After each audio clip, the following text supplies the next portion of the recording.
saya sebenarnya sangat cinta dengan sampah, yang intinya sampah itu bisa kita bebaskan, lingkungan menjadi bersih, tapi saya berpikir bagaimana caranya ada nilai ekonomis dari sampah-sampah yang ada di sekitar lingkungan kita. Jadi mungkin salah satu contohnya sampah kain, atau mungkin sampah plastik, sampah kayu yang kadang-kadang menjadi kendala, bahkan menjadi mungkin kedepannya bisa jadi gangguan tentang polusi atau segala macam masalah lingkungan nantinya. Jadi saya sangat mencintai sampah, itu intinya ya, selain bisa membersihkan lingkungan, dan yang terpenting lagi ada nilai ekonomisnya gitu. Tas dari kain perca, terus ada pembuatan pot juga dari bahan-bahan bisa dari kain perca, atau mungkin baju-baju yang tidak terpakai itu bisa kita manfaatkan sebagai pot atau keset kaki, bisa menjadi hiasan yang lainnya. Ada, saya pernah membuat hiasan dinding yang berbentuk relief, itu hiasan dari kain-kain bekas Pak. Bisa berbentuk pemandangan background seperti yang di belakang saya, tapi itu bentuknya relief. Jadi kayak ada maaf ngomong, kalau di dalam gua itu ada jenis stalaktit, stalagmit, jadi ada yang menonjol, ada yang tenggelam, itu bentuknya lebih cenderung ke 3 dimensi. Dan dari kain ini juga bisa membentuk pot yang teksturnya alam. Jadi jenis potnya ini bisa untuk di dalam ruangan, bisa di luar ruangan. Itu yang jadi pembedanya. Kalau pot untuk di dalam ruangan itu tidak ada ventilasi pembuangan air, jadi bisa kita taruh di dalamnya ada pot lagi, jadi kalau kita siram airnya nggak merembes kemana-mana. Nah, kalau untuk pot yang di dalam di luar ruangan itu ada ventilasi airnya, jadi kalau kita siram air itu bisa terbuang. Itu yang dari jenis kain. Kalau untuk limbah kayu bisa acuannya itu ke hiasan, seperti meja. Semua hiasan artian ada fungsinya, dan setiap hiasan itu mungkin bentuk ukiran, itu ada juga temanya yang menceritakan seperti apa, terus bentuk alamnya bagaimana. Nah, mungkin salah satu latar belakang yang bukit dinding yang ada kebetulan ini ada di depan saya, perusahaan itu bisa saya potong, saya pindah dengan berbagai macam ukuran, variasi itu bisa menjadi dinding rumah atau aplikasi apa aja sebenarnya sesuai apa yang kita merintis. Usaha kecil-kecilan ini yang menjadi kendala itu di bagian pemasaran gitu.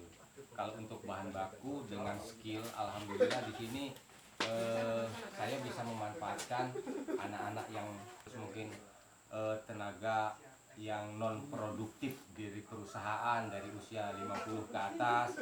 Itu sebenarnya udah ada dalam pikiran saya pengen ngerekrut mereka, ketimbang mereka diam di rumah sementara mereka juga masih masih perlu biaya hidup. Jadi dengan adanya home industry yang belum berjalan sih sebenarnya ya, itu wacananya ke arah sana. Jadi harapan saya itu dari pihak pemerintah atau yang terkait bisa membantu mengembangkan hasil-hasil dari limbah ini. Itu misalnya ada target satu hari saya harus misalnya membuat 100 pot gitu. Jadi kan saya bisa merekrut tenaga-tenaga non produktif tadi, atau mungkin anak-anak yang putus sekolah. Jadi bisa ditampung, karena jelas itu diambil, otomatis kan rupiahnya juga jelas berapa upahnya satu bijinya ke teman-teman mungkin nanti yang minat gitu. Ini bahannya dulu Pak ya.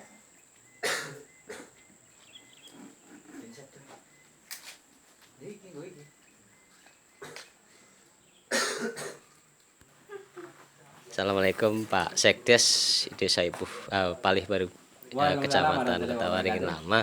Ini tadi kita sudah mendengar sekilas ya dari keterangan warga masyarakat Palih Baru yang mana mempunyai semacam keahlian ya, kemudian kreativitas demi inovasi desa yang saat ini digelutinya. Namun banyak sekali kendala ya yang disampaikan tadi, bahwa terutama tentang perekrutan tenaga kerja, kemudian yang kedua tentang pemasaran, kemudian dari kualitas produk itu sendiri. Nah, kemudian dari pemerintah desa Pak, apa wacana kedepannya dengan adanya masyarakat desa Palih Baru ini yang mempunyai inovasi ya, yang demi mengangkat ekonomi masyarakat di Palih Baru sendiri. Mungkin apa Pak harapan dan juga wacana ke depan dari pemerintah desa Pak? Ya, terima kasih Pak. Jadi wacana saya ke depan tentang inovasi yang sudah dilaksanakan dari warga Desa Palih Baru, Kecamatan Kota Medan, Kabupaten Kota Barat ini yang ada di Desa Palu khususnya ini adalah kalau mengenai tentang apa itu skill atau mungkin apa itu kurangnya nanti ibaratnya yang membantu itu nanti kan kami adakan pelatihan-pelatihan itu Pak dari masyarakat itu biar nanti masyarakat itu semua bisa yaitu menggunakan bahan-bahan limbah yang tadi seperti sampai disebutkan tadi menjadi nilai ekonomis itu yang pertama untuk apa itu artinya di bidang yaitu penggerutan daripada tenaga kerja. Tentu kan di dalam inovasi ini kan perlu ibaratnya ilmu atau wawasan yang memadai Pak Betul. terkait dengan pengolahan limbah ini. Ibaratnya tidak sembarangan, itu yang pertama.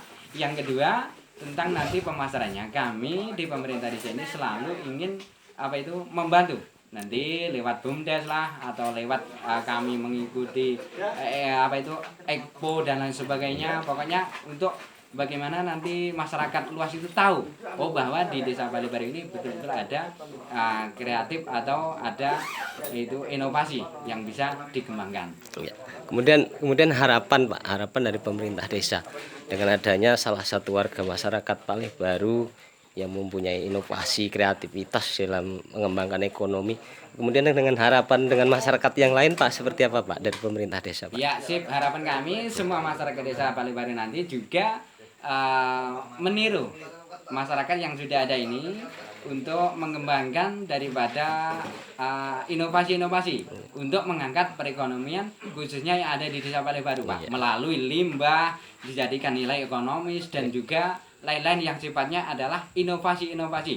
Nah ini juga tuntutan kami juga di pemerintah desa ini untuk mengembangkan daripada inovasi. Tentu kami akan menjadi garda terdepan untuk pemasaran dan lain sebagainya demi meningkatkan perekonomian masyarakat yang ada di desa Palih Baru. Nah, kemudian kalau saya lihat Pak ya, saya lihat ini masih sifatnya individual Pak ya, masih per orang.